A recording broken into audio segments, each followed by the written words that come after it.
Bonjour et bienvenue à ce nouvel épisode de Loi divine pour une réaction à Rav Binyamin Fitoussi. Oui, je sais, encore un Fitoussi. Voyons ce qu'il a à nous dire. Il y a énormément d'hommes qui viennent se plaindre en ce moment dans les shiurim en me disant mais Rav, à chaque fois qu'il y a un cours de Shalom Bayit, on parle de la femme, comment la femme il faut lui faire sourire, comment la femme il faut lui faire des cadeaux.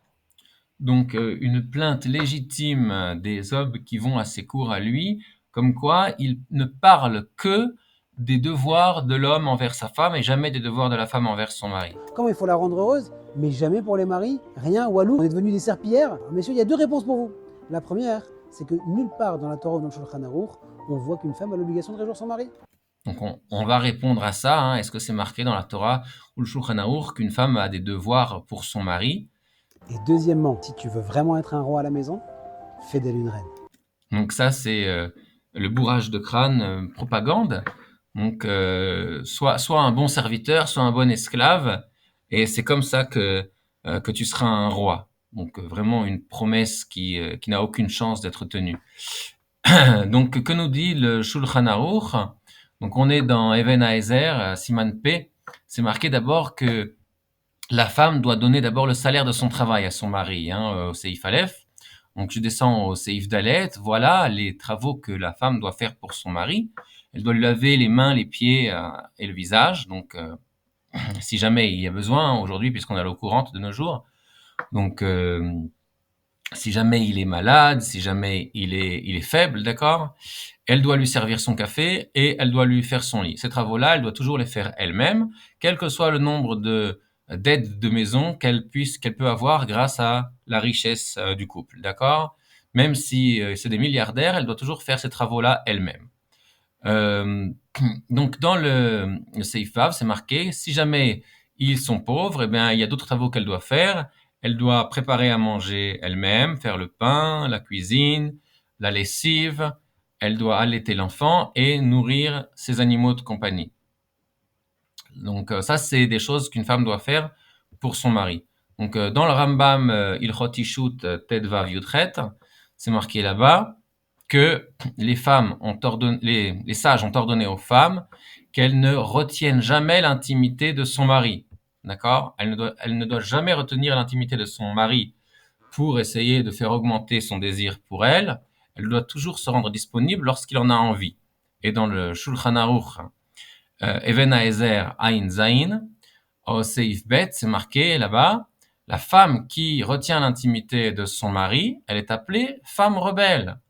Et si jamais elle a fait ça pour se venger d'une dispute, faire souffrir son mari parce qu'il l'a fait souffrir elle, alors le Beit Din lui dit, écoute, même si ta Ktuba, elle valait 10 millions, eh bien bientôt elle vaudra plus rien et on lui fait honte toutes les semaines à la synagogue. Et après, si elle persiste dans sa rébellion, puisque la Torah considère qu'une femme qui ne veut pas coucher avec son mari est une femme rebelle, et comme il nous a posé la question, mais est-ce que c'est marqué dans la Torah? Eh bien, je vais vous citer, même si je ne l'ai pas préparé, le verset de la Torah. C'est marqué Ki kar ish isha ou be'ala, lorsqu'un homme acquérera une femme, une épouse, ou be'ala, et il viendra sur elle. D'accord? Ça veut dire que la raison pour laquelle on se marie, c'est pour avoir de l'intimité avec sa femme.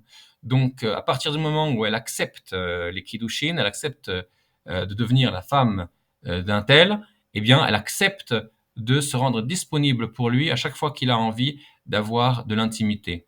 Donc, ça, c'est pour les devoirs de la femme envers son mari. Donc, on a vu les devoirs qu'elle a à la maison, on a vu le devoir qu'elle a vis-à-vis de l'intimité, de réjouir son mari.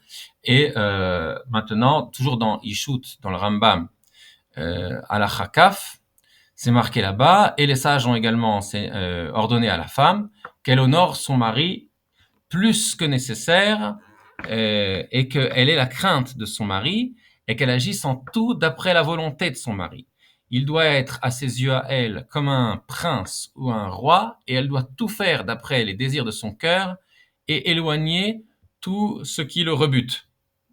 Ça, c'est le Rambam, et dans le Shulchan Aruch, c'est répété dans les lois de honorer son père et sa mère, dans la partie Yoredea, au Siman Reish Mem, au Seif Sain, c'est marqué là-bas, L'homme et la femme ont tous les deux le devoir d'honorer leur père et leur mère.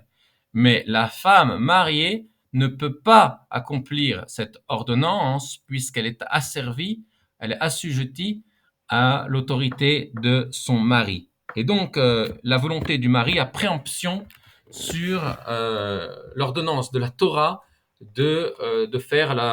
d'honorer son père et sa mère. Donc, pour ce monsieur Fitoussi, eh bien, on lui conseille de s'affairer à la Torah et d'arrêter de donner des cours de Shlom Bayit, puisque il détruit les couples avec ses conseils en faisant croire aux femmes qu'elles ne doivent rien à leur mari et que leur mari leur doit tout, et il amène des disputes dans les couples et des couples au divorce. Et ses mains sont pleines de sang et oilo miyom adin. Voilà. Donc, il ferait mieux de s'affairer à l'étude et pour combler ses lacunes et ses ignorances et d'arrêter de donner des cours à ce sujet.